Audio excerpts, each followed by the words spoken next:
तो दोस्तों स्वागत है आपका हमारे चैनल में। और आज हम आपके लिए एकदम फ्रेश इंडियन 2 मूवी का एक्सप्लेनेशन लेकर आए हैं। मूवी की बात करें तो मूवी बहुत अच्छी है और आपको पसंद आएगी। तो बिना देरी के सीधा एक्सप्लेनेशन शुरू करते हैं। लेकिन ये मूवी एक्चुअल में एक सीक्वल है, इसीलिए इस मूवी की स्टोरी जानने से पहले हमें हिंदुस्तानी मूवी के बारे में जानना पड़ेगा, जो कि 1996 में आई थी। हिंदुस्तानी मूवी की स्टोरी की बात करें तो इसमें हमें कमल हसन के 2 रोल दिखाई देते हैं, जिसमें एक रोल बाप का था और दूसरा बेटे का। और इस मूवी के अंदर जो बूढ़ा कमल हसन होता है उसका नाम सेनापति होता है। असल में वो एक फ्रीडम फाइटर होता है जिसने नेताजी सुभाष चंद्र के साथ मिलकर कई सारी लड़ाइयाँ लड़ी थी और देश को आजादी दिलाने में उसका भी एक बड़ा योगदान था। और अब 1996 में इसकी उम्र 70 साल की हो जाती है और 70 साल की उम्र में वो कई सारे मर्डर्स करना स्टार्ट कर देता है। और अब हमें पता चलता है कि सेनापति जिन लोगों का भी मर्डर कर रहा है वो सभी गवर्नमेंट ऑफिसर होते हैं और बहुत ही ज्यादा करप्ट होते हैं और वो किसी का भी काम करने के लिए बहुत ही ज्यादा घूस खाते हैं। और इसीलिए सेनापति इन सारे ऑफिसर को देश के खिलाफ मानता है और इन सभी को मारकर वो उन्हें उनकी सजा देता है। और ये जिसे भी मारता है वहाँ पर कोई ना कोई हिंदुस्तानी नाम का नोट छोड़ता है, इसीलिए सेनापति का हिंदुस्तानी नाम पड़ जाता है।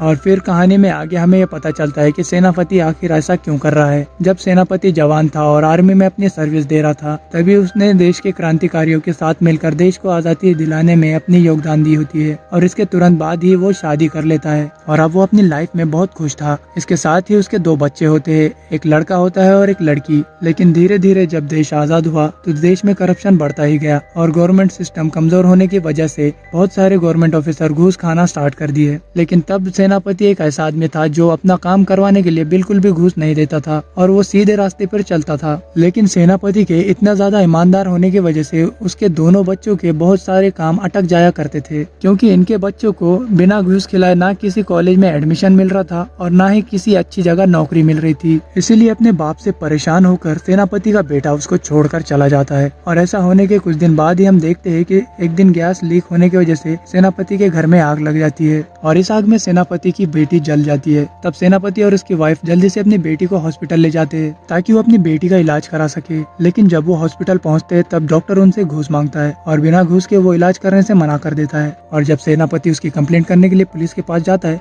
तब पुलिस भी उससे घूस मांगती है। और जब पुलिस की कंप्लेंट करने के लिए सेनापति सरकारी अधिकारी के पास जाता है तो वो सरकारी अधिकारी भी कंप्लेंट लेने के लिए उससे रिश्वत मांगता है। अब इन सब से परेशान होकर सेनापति जब वापस हॉस्पिटल आता है तब वो देखता है कि उसकी बेटी अब मर चुकी है। और फिर उसी दिन सेनापति ये कसम खाता है कि जो भी लोग इस देश में रिश्वत लेंगे वो उन सभी को मार देगा। और धीरे धीरे करके सेनापति एक एक करके सारे करप्ट ऑफिसर को मारने लगता है। अब इसी दौरान सेनापति एक ऑफिसर को मारते हुए खुद को टेलीविजन के ऊपर ब्रॉडकास्ट करता है और इसी के जरिए पूरे देश को सेनापति के बारे में यानी हिंदुस्तानी के बारे में पता लगता है। अब देश की सारी आवाम हिंदुस्तानी का यानी सेनापति का साथ देती है। इसी दौरान सेनापति को पता चलता है कि उसका बेटा भी एक सरकारी नौकरी में लग चुका है और वो भी अब घूस लेने लगा है। और एक बार उसका बेटा घूस लेकर एक बिल्कुल खराब बस को पास कर देता है और उसको ऑपरेट करने का लाइसेंस दे देता है, जिसके बाद बस का मालिक उस बस के अंदर बहुत सारे बच्चों को बिठाकर ट्रैवल करने लगता है। लेकिन क्योंकि वो बस खराब होती है और चलने लायक नहीं होती है, इसलिए 20 रास्ते में ही उस बस का ब्रेक फेल हो जाता है और पूरी बस बच्चे समेत खाई में गिर जाती है, जिस वजह से उस बस के अंदर जितने भी बच्चे थे सारे मारे जाते हैं। और जब ये बात सेनापति को पता चलती है तो वो अपने बेटे को पकड़ता है और उसको जान से मार देता है। और अपने बेटे को मारते हुए वो उससे कहता है कि उसकी वजह से सारे बच्चे की जान गई और उसका बेटा ही उन बच्चों के मौत का जिम्मेदार है। और अपने बेटे को मारने के बाद सेनापति कहीं छुप जाता है,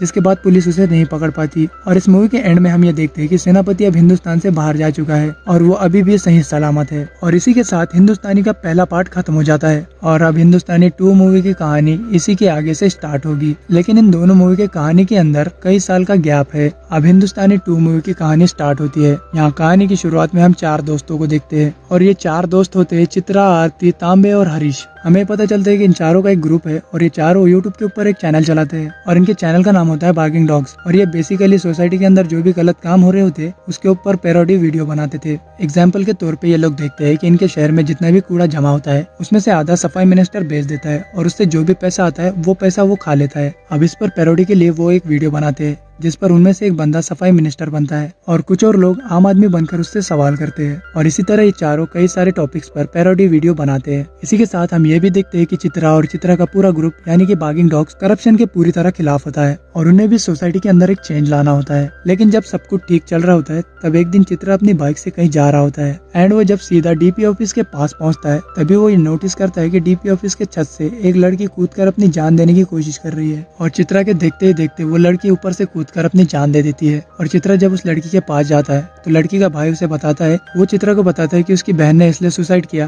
क्योंकि डीपी ऑफिस के कर्मचारी उससे 8 लाख की घूस मांग रहे थे और वो कह रहे थे कि अगर उसने 8 लाख रुपए नहीं दिए तो वो उसको जॉब से निकाल देंगे। अब क्योंकि उनके पास 8 लाख रुपए नहीं थे और ये सारे अधिकारी उनके साथ गलत कर रहे थे, इसलिए उसकी बहन ने छत से कूदकर अपनी जान दे दी। अब चित्रा को जैसे ये पता चलता है उसको बहुत ही ज्यादा गुस्सा आता है और जैसे पुलिस वहाँ पर आती है वो पुलिस को जल्द से जल्द कार्रवाई करने के लिए कहता है और वो पुलिस से कहता है कि जिस भी ऑफिसर ने इस लड़की से घूस मांगी है आप उसको जल्द से जल्द अरेस्ट करो। लेकिन पुलिस उसको ये कहकर टाल देती है कि हम तब तक कुछ नहीं कर सकते जब तक ये लड़की ठीक होकर अपना बयान नहीं दे देती। लेकिन हॉस्पिटल पहुंचने के कुछ देर बाद ही उस लड़की की मौत हो जाती है और इसीलिए पुलिस उस केस को सिंपली रफा दफा कर देती है। लेकिन फिर ये देखकर चित्रा अपने दोस्तों को इकट्ठा करता है और वो पुलिस के खिलाफ प्रोटेस्ट करता है और वो पुलिस से ये कहता है कि उस लड़की की फाइल को क्लोज ना किया जाए और जिस ऑफिसर ने उससे घूस मांगी है उस पर कार्रवाई की जाए। लेकिन पुलिस चित्रा और उसके दोस्तों को ही पीटती है और उनको जेल के अंदर डाल देती है। लेकिन तभी मूवी में एंट्री होती है रकुल प्रीत सिंह की, जिसका मूवी के अंदर नाम दिशा होता है, जो कि चित्रा की गर्लफ्रेंड होती है। वो सीधा पुलिस स्टेशन आती है और चित्रा और उसके दोस्तों की बेल करवाती है और बाहर आकर दिशा चित्रा को समझाती है कि वो ऐसी हरकतें बार बार करता है लेकिन अभी उसे ऐसी हरकतें करना छोड़ना होगा क्योंकि दिशा चाहती है कि चित्रा और वो जल्द से जल्द शादी कर ले और यूएस जाकर सेटल हो जाए। लेकिन अगर चित्रा ऐसा ही करता रहा तो हो सकता है कि उसको पासपोर्ट ना मिले जिससे कि ये यूएस ना जा पाए और वहाँ जाकर सेटल होने का सपना सपना ही रह जाएगा। लेकिन दिशा की बातें सुनकर चित्रा को गुस्सा आता है और वो दिशा से कहता है कि हमारे देश का पूरा सिस्टम खराब हो चुका है और करप्शन हमारे पूरे देश में भरा पड़ा है, लेकिन हमें इसे ठीक करने के लिए कुछ ना कुछ जरूर करना पड़ेगा। लेकिन दिशा उसे ये बोलकर चुप करा देती है कि वो अकेला इन सबके खिलाफ कुछ भी नहीं कर सकता है क्योंकि कमी पूरे के पूरे सिस्टम में है और सिस्टम से लड़ना किसी एक आदमी के बस की बात नहीं है। और ये बोलकर दिशा वहाँ से चली जाती है। लेकिन फिर चित्रा अपने सारे दोस्तों को इकट्ठा करता है और वो अपने दोस्तों से बोलता है कि हमारे देश में एक ऐसा इंसान होना चाहिए जिसके खौफ की वजह से कोई भी इंसान घूस लेने के बारे में सोचे भी ना। पर चित्रा की बात सुनकर उसके सारे दोस्त कहते हैं कि ऐसा कोई इंसान नहीं है और कोई अकेला इंसान ऐसा कर भी नहीं सकता है। पर ये सुनकर ही चित्रा अपने दोस्तों से कहता है कि आज से कई साल पहले देश में एक ऐसा इंसान हुआ करता था जिसको लोग हिंदुस्तानी के नाम से जानते थे और इसीलिए अब उनके जैसा ही कोई आना चाहिए, बल्कि उनके जैसा नहीं उनको ही वापस आना चाहिए। तब चित्रा का दोस्त हिमेश उससे कहता है कि वो उस टाइम पे ही 70 साल के थे और हो सकता है कि आज वो जिंदा ना हो। तब चित्रा उससे कहता है कि नहीं, मेरा दिल कहता है कि आज भी वो जिंदा है और दुनिया के किसी न किसी कोने में आज भी मौजूद है। तब ये सुनकर उसके दोस्त उससे कहते हैं कि अगर वो जिंदा भी हुए तो हम उसे कैसे ढूंढेंगे।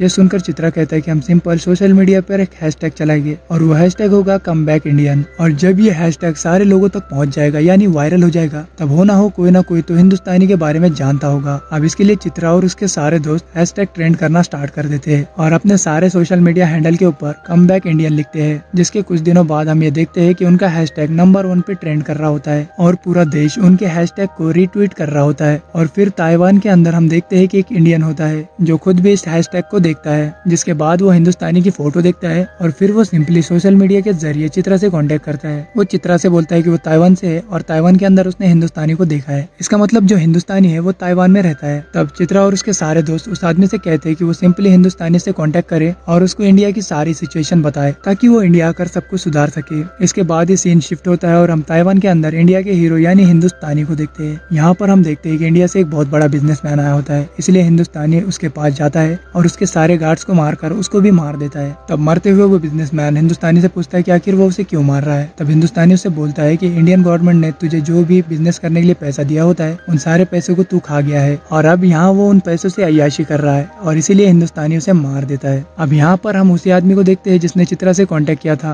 वो किसी तरह से हिंदुस्तानी की लोकेशन पता कर लेता है और उसके पास जाकर उसे इंडिया की सारी सिचुएशन बताता है। लेकिन ये सब सुनते ही हिंदुस्तानी उससे बोलता है कि इंडिया में जो कुछ भी हो रहा है वो उसके बारे में पहले से ही जानता है और वो ये भी जानता है कि इस टाइम पे इंडिया में कम बैक इंडिया नाम का हैशटैग चल रहा है। इसके आगे हिंदुस्तानी कहता है कि अब वो जल्दी ही इंडिया वापस आने वाला है और जो भी करेक्शन करेगा वो उनकी सजा उन्हें देने के लिए वापस आ रहे हैं। इसके बाद हम ये देखते हैं कि हिंदुस्तानी सीधा ही इंडिया आने के लिए निकल जाते हैं। दूसरी तरफ ताइवान में वो आदमी चित्रा से कांटेक्ट करके उसे बताता है कि हिंदुस्तानी अब इंडिया के लिए निकल चुके हैं और वो जल्दी इंडिया आने वाले हैं। ये सुनकर चित्रा और उसके सारे दोस्त बहुत ही ज्यादा खुश हो जाते हैं। इसके बाद ही हम ये देखते हैं कि हिंदुस्तानी इंडिया पहुंच चुका था, लेकिन इनके बारे में सीबीआई को भी पता चल गया था क्योंकि सीबीआई कई सालों से हिंदुस्तानी को ट्रेस कर रही थी। साथ ही हम ये देखते हैं कि हिंदुस्तानी 1 में जो ऑफिसर हिंदुस्तानी को पकड़ने की कोशिश कर रहे थे, आज उन्हीं के बेटे सीबीआई ऑफिसर है और अब वो हिंदुस्तानी को पकड़ने की कोशिश कर रहे हैं। इसलिए हम ये देखते हैं कि जैसे ही हिंदुस्तानी इंडिया आता है, पूरा सीबीआई उनको एयरपोर्ट के ऊपर ही धर लेता है। लेकिन वहीं पर हिंदुस्तानी सीबीआई ऑफिसर के फादर को पकड़ लेते हैं और उसको बंदूक की नोक पर रखकर वहाँ से भाग जाते हैं। वहाँ से निकल जाने के कुछ टाइम बाद ही हिंदुस्तानी पूरे सोशल मीडिया पे पोस्ट करते हैं और वो बताते हैं कि आज शाम 7 बजे वो लाइव आने वाले हैं। अब इसीलिए उनका ये पोस्ट बहुत ही ज्यादा वायरल हो जाता है और पूरा देश उनके लाइव आने का इंतजार करने लगता है। जल्द ही शाम के 7 बज जाते हैं और हिंदुस्तानी अब लाइव आ जाते हैं। लाइव आकर वो सारे करप्ट ऑफिसर को ये वार्निंग देते हैं कि वो जल्द से जल्द सुधर जाए क्योंकि अब वो इंडिया में आ चुके हैं और अगर वो नहीं सुधरे तो वो किसी को भी नहीं छोड़ेंगे। लेकिन इसके साथ ही हिंदुस्तानी सारे इंडियंस को ये बोलते हैं कि जो भी लोग करप्शन करते हैं हम लोग ही उनको करप्शन करने देते हैं और इसीलिए अगर आम आदमी करप्शन नहीं होने देगा तो कोई दूसरा ऑफिसर करप्शन कर भी नहीं पाएगा। और फिर हिंदुस्तानी उनसे कहता है कि अगर वो अपने घर में भी किसी को करप्शन करता देखे, यानी अपने फादर या मदर को भी करप्शन करता देखे, तो वो उनके खिलाफ आए और उनको सरकार के द्वारा पकड़वाए क्योंकि जब एक आदमी का घर ही करप्शन फ्री हो जाएगा तो देश को करप्शन फ्री करना बहुत ही ज्यादा आसान हो जाएगा। अब हम देखते हैं कि हिंदुस्तानी धीरे धीरे करके अलग अलग स्टेट में जाता है